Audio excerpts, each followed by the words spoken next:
Hello reason people, Pooh Bear here and welcome to my channel. And today we're going to be looking at a mega switch, if you want to call it a mega switch, a mod switching. Basically I've got myself 128 inputs over here and they're all being switched down to a single output. And obviously these 128 inputs could be 128 different devices if you want. And obviously we're not even limited to this amount. We can keep doubling this up and doubling it up, and we can just keep building this lovely pyramid up over here. I've got the ability to slow this down so we can see a little bit easier what's really going on. There we go.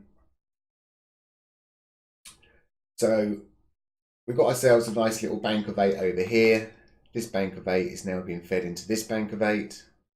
And then obviously the result of that's being fed down to a final switch, which is switching between the two outputs, really. These two outputs will be the final bank.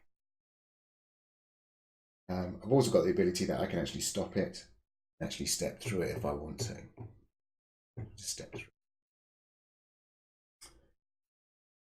So, how does this all hang together? How does it work? How is the switching working? Well, quite straightforward, really. There's nothing really magic going on.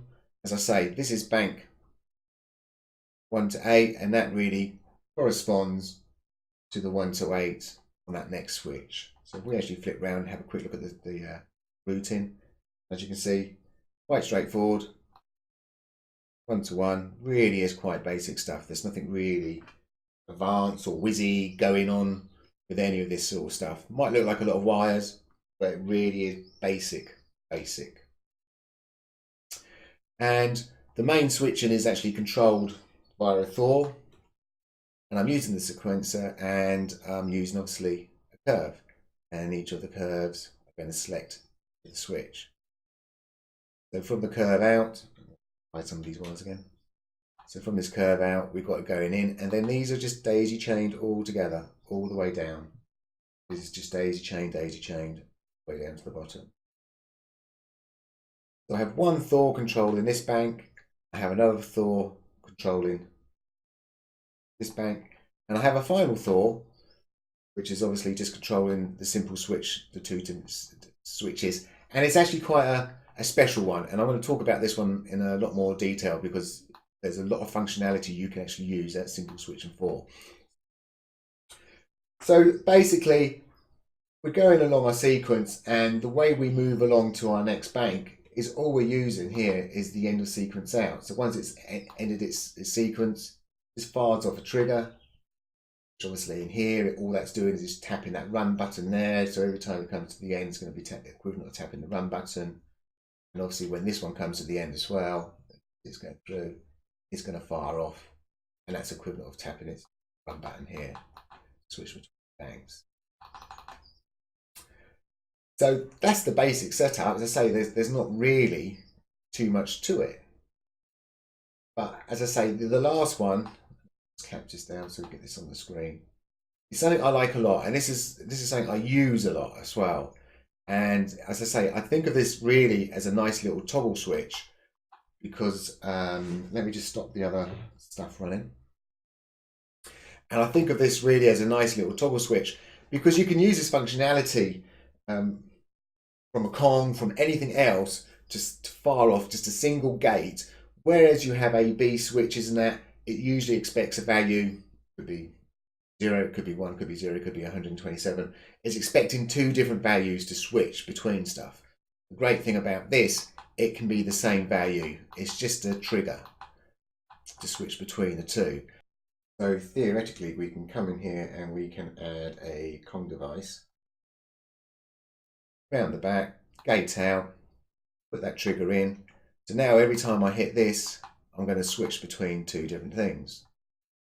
And when you start to think about it, that could be 1 beat. I could now fire this off and I could be firing off another set of beats. I could be bringing all sorts of things in and out, and I've got myself a simple little toggle switch. And obviously you can replicate that out and have as 16 switches. There we go. You can, off you go. So this is the mega switch. So you may find a use for it, you may not.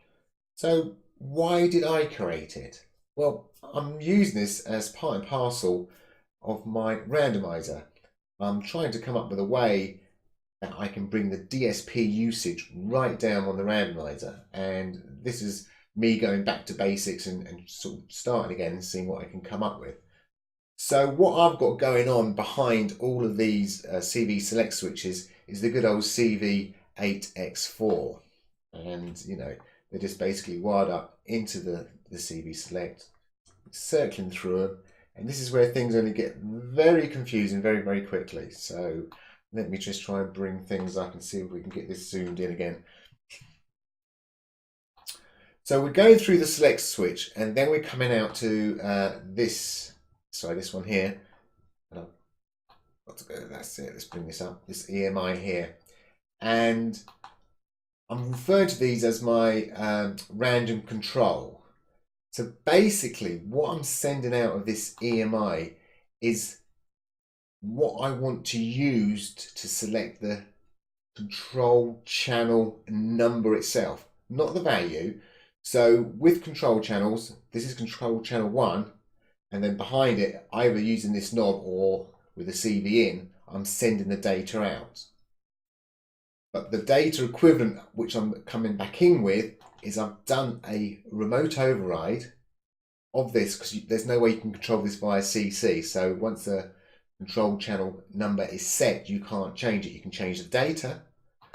That's the data, the values going in, so here, but you can't actually change the control channel number itself. But with remote override you can. And so this is what this confusing setup's really doing. So that's what all this switching is doing. It's basically sending out, and as you can see, these numbers are whizzing up, and they're actually whizzing up between 0 and 63, and then it'd be, if I turn this one on, then obviously it'd be 64 up to 119. And then I've got two LFOs which are sending off the random information coming in, and that in turn is now obviously randomizing this device. And in fact, let me just scroll this up a bit. So that in turn is, as I say, is randomized device, and you can see it's a little bit slower than it was before. If you remember my last randomizer, every single control on the screen was whizzing around. This is obviously now going in sequence. Now, obviously, as I say, the great thing about this is, as I say, I've got my DSP down. You can see it's really there at one. It's there at 1 bar, and it's on 1. It's flickering on 2 every now and then. That's more to do with the OBS and other software I've got running in the background. So I'm hitting my goal of hitting that DSP of 1, which I'm really happy about. Now the downside is I have lost my trim functionality. I can still turn things off, so like this one here, so you can see it volume, you can see it's actually moving around, and I can actually turn that off. What I need to do is go to the top and just make this value, say, the equivalent of this value. So yeah, I am sending out 2 random numbers now on the same CC channel, but it doesn't matter because it's randomization. The point is, the goal is we're no longer, this level's no longer moving. So we can set it to whatever we want. But I have lost that trim functionality. Remember before we could say, right, the level is going to be only fluctuate between these 2 values. So we've lost that functionality. So that's something else I'm going to probably look back into. But as I say, the main goal of this was to get that DSP usage now.